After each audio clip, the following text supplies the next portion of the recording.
Ladies and gentlemen, it's me, Morgan, again, with some more Piranha Bytes related news, and I just wanted to apologize to my subscribers to begin with for my absence as of the last few days. I haven't really been posting much. That's because I've gotten sick. You can probably still hear it in my voice. I'm a little bit congested. I kind of lost my voice yesterday with all the coughing, but I seem to be on the rebound pretty quickly, so hopefully I can get uploads going again pretty soon. But yeah, even the videos I had backlogged all got used up, so apart from Deus Ex, which no one's really interested in, so I didn't feel like that was worth uploading. But yeah, so hopefully with my health on the incline again, I can start getting back to the LPs and everything. But before that, I wanted to discuss two things, which are Mike Hoge's project, which I've been mispronouncing his name up to date, and I feel very guilty of that, and I blame you all for not correcting me on it. I don't actually blame you, but I wish you had. I would have felt like less of an ignorant American. But anyway, Mike Hoge's project and Piranha Bytes' theorized next project, which obviously there's not really a whole lot to go on, really, for either. But we'll start with Mike Hoge's project. Thanks to Eddie Vedder on the World of Risen forums for helping me out with this. He's messaged me a couple times, correcting me on a couple things. First of all, that I think I said Matthias Filler left the company after Gothic 3, but apparently he had actually been there through the development of Risen, and I think partway into Risen 2. But for some reason his profile on World of Risen does not actually list those two games, so that's why I got a little confused. I just assumed he had left after Gothic 3. But anyway, apart from that, it is confirmed that Mike Hoge is not with Piranha Bytes anymore. He left the company sometime during Risen 3 development. During an interview with Bjorn Pankratz, Bjorn confirmed, I think it was around the Gamescom demo, he said that Mike had not been with the company as of 1.5 years ago. So that was obviously when Risen 3 was at least in pre-development, or pre-production, because 1.5 years ago from now would have been very early 2013, I think. So since Mike is not in the Risen 3 credits, it seems like he had very little to do with that game, or nothing at all, perhaps. It's what time he spent with Piranha Bytes after Risen 2 is kind of ambiguous, and what he spent his time doing there. But anyway, it has been confirmed by Don Esteban of World of Players that Matthias Filler and Kai Rosenkranz are not part of Mike's next project. They just remain in contact with him. They're just kind of friends with him, and that's why their names have kind of appeared with Mike's in reference to this project. But in fact, they don't seem to have anything to do with the upcoming project at all. The project itself has no publisher as of yet. It's pretty much in pre-production, with Mike brainstorming and working on ideas on his own, while a couple others are working on a visual concept or a prototype for it.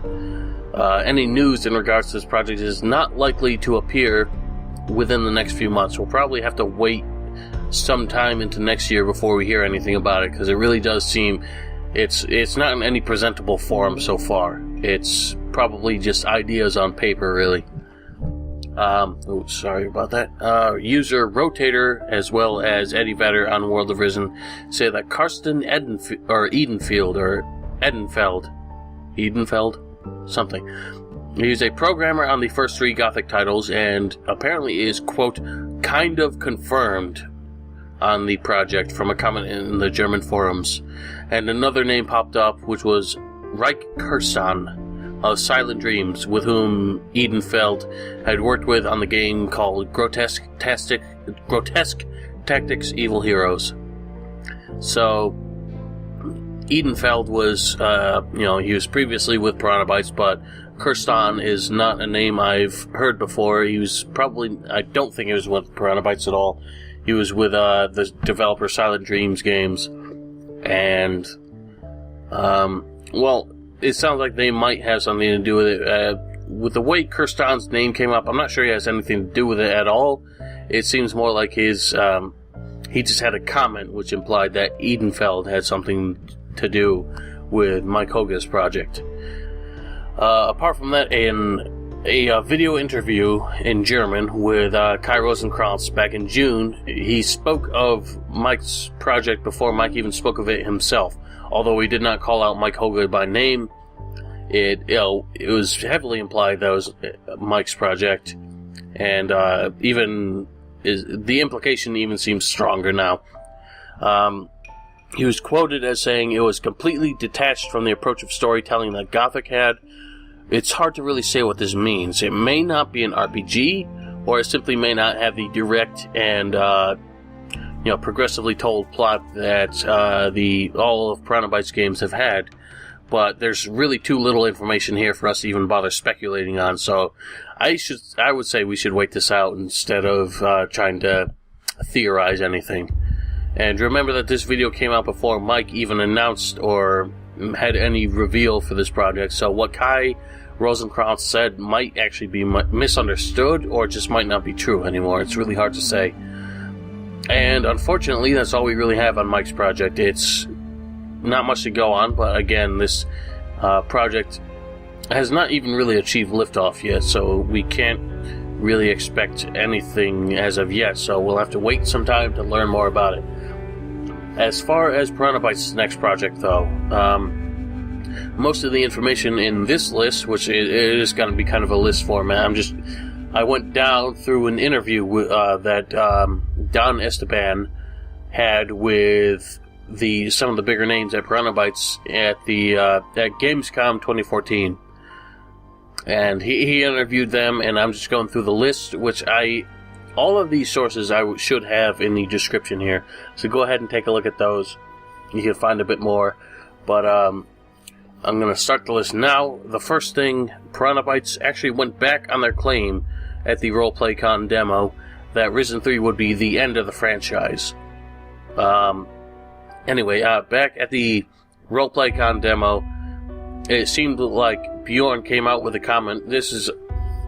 Remember, I had to rely on a translation for this, but it seemed that Bjorn himself was quoted as saying that Risen 3 would be the end of the Risen franchise. It was going to conclude as a trilogy, and they were going to be done with it. And even though in this particular interview at the Gamescom demo, Harry stepped forth and said that he was the one who made that claim, which was false, it does seem to me that he's just he's taking the blame for Bjorn. But vague comments went flying while Piranha Bytes seemed to play ignorant, as if they never actually said that this would be the final Risen game. And Jennifer Gartman, kind of came out and said that, quote, "What we said was that we tell this story and it will be finished." What? Isn't that how stories are supposed to work? Anyway, all I can imagine is that she means this direct story involving the Titan threat and this generation of heroes will come to an end, but the Risen universe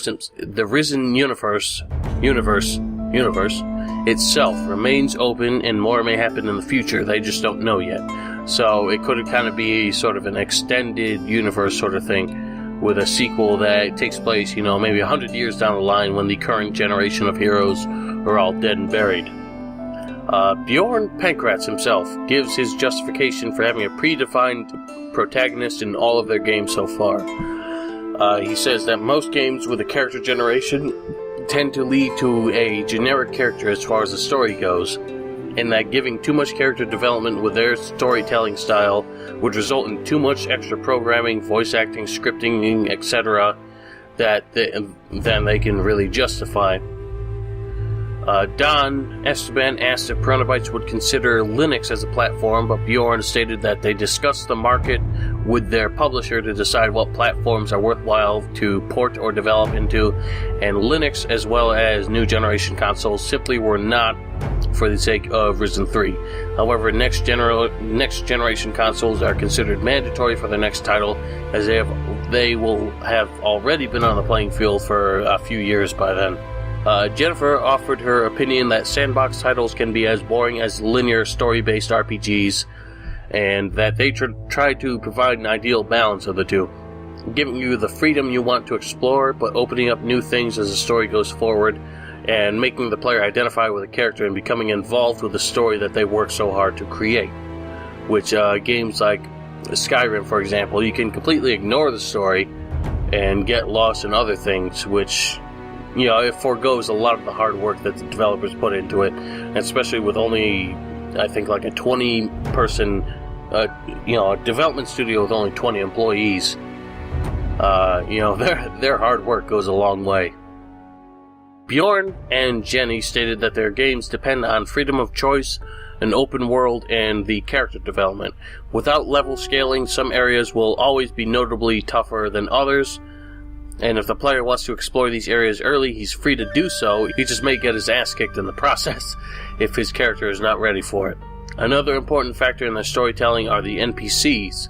Everywhere you go, there will be NPCs who explain more about the world and story for you. It was decided in Risen 3 that the greatest flaw of Risen 2 was its linearity, which led them to open the whole world to the player from the beginning of Risen 3, and offered the traditional 3 factions that they've been known of instead of the 2 shallow, inconsequential factions of Risen 2. They also wanted to increase the variety of the locales instead of just having tropical islands where everyone is struggling with the same problems. They wanted more variety to the biomes and character groups, with each having unique struggles in addition to the overarching threat of the shadows.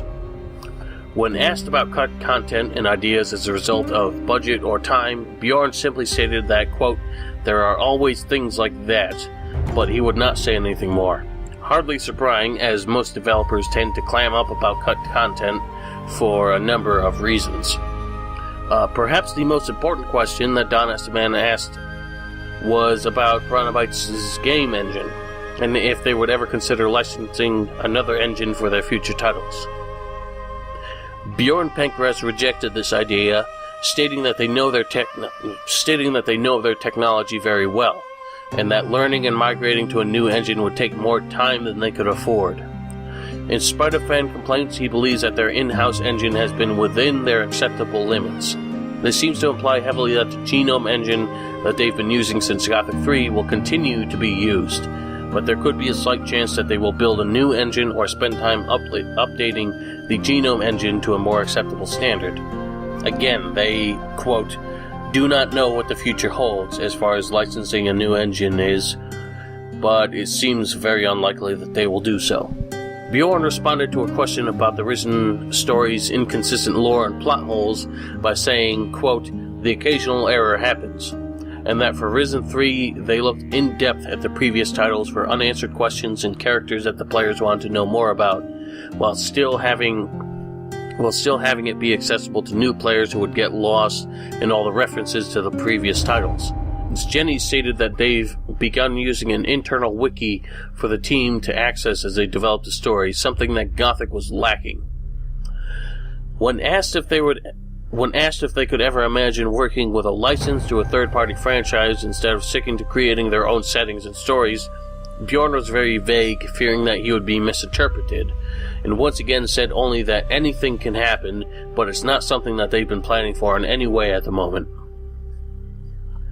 And that's pretty much the end of the major points of the interview, in my opinion, and so I thought I'd share my thoughts on them separately.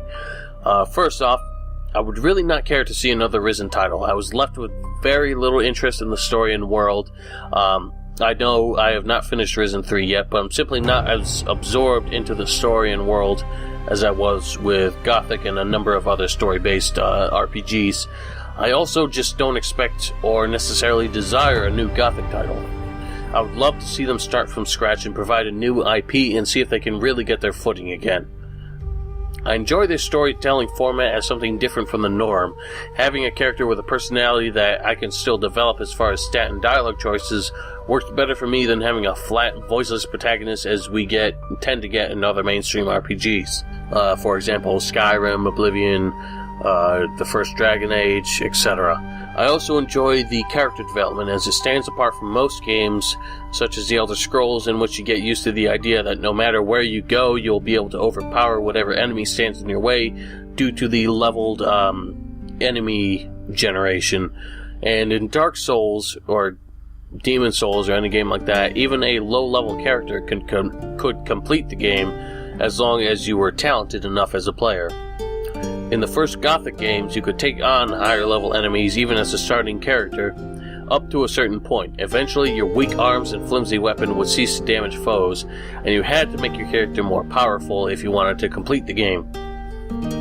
In Risen 3, they lost a bit of that, as the dodge mechanic and the lack of any sort of stat requirements for weapons meant that you could pretty easily kill anything as long as you managed to avoid getting hit. I highly dread the idea that they will continue using the genome engine for future titles, unless they manage to upgrade it to a more powerful version. As it stands, it's simply too limited to fulfill their ideas, even if Bjorn says it's within their acceptable limits.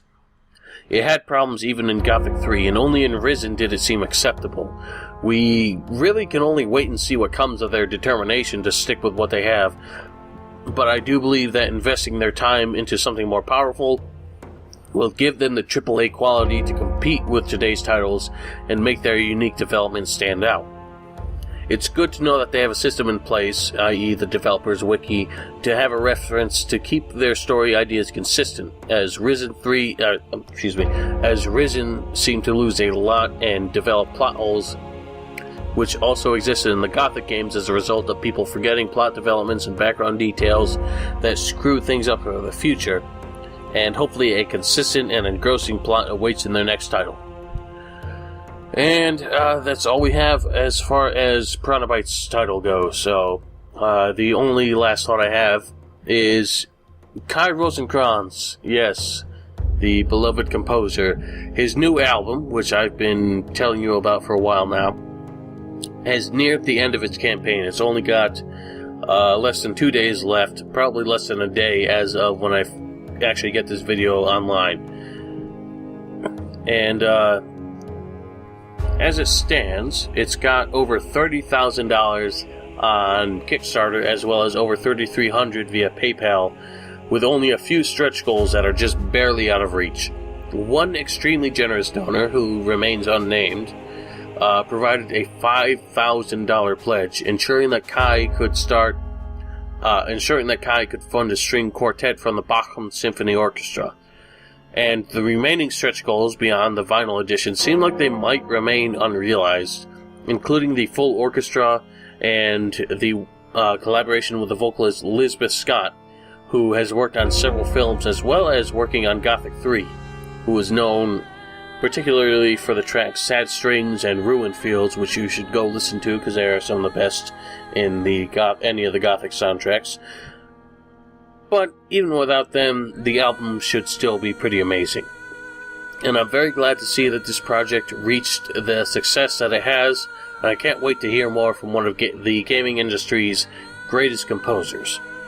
And apart from that, ladies and gentlemen, I hope you all will check out the links I have in the description to see more of what I've discussed in this video, and maybe subscribe and stick around for any future news and any of my Let's Play content which you might be interested in.